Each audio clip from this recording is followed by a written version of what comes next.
के पास एक झोपड़ी है, ठीक है। उस झोपड़ी में एक आदमी रहता है, ठीक है।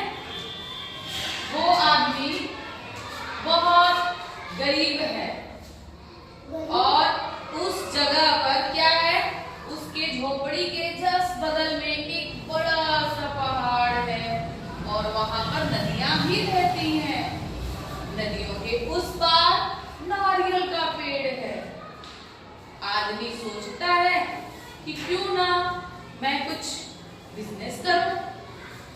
अगर मैं मेहनत करूंगा तो मेरे पास पैसे भी हो जाएंगे।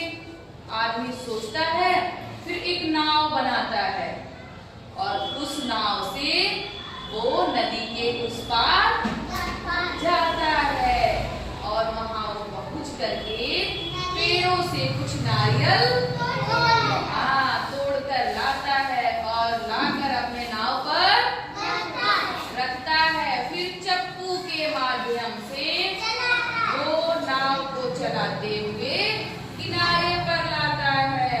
फिर उन नारियल को मार्केट में ले जाता है और वहां उसे वो बेचता है। और जब वो बेचता है तो उसको उसके बदले क्या मिलता है?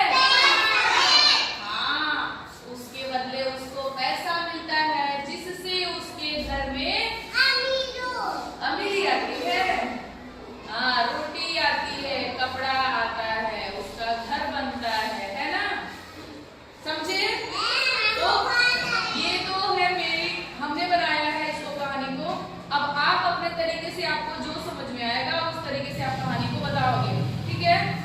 अभी हमने बताया वो कहानी, और भी तरीके के हो सकते हैं। जैसे एक जंगल था, उसके पास में एक घर था। घर के ही पास में या जंगल के बीचों बीच एक नदी थी। उस नदी में बहुत सारी मछलियां रहती थी। वो मछली नदी में तो जाना चाहती थी, लेकिन उनके घर से नदी दूर था, इसलिए वो वहां तक नहीं जा पाती थी। वो बहुत बार सोचती थी कि काश मैं इधर चली जाऊं, लेकिन वो वहां नहीं पहुंच पाती थी। अगर यहाँ कोई रास्ता रहता पानी का तो वो मछलियां वहां से तैर के नदी में चली जाती, है ना। तो ये कहानी है, आप उसको अपने तरीके से बताओगे, ठीक ना। सबकी कहानियां लगभग अलग अलग होनी चाहिए, एक जैसे भी हो सकती हैं, लेकिन आप लोग और भी तरीके से इसको बता सकते हो।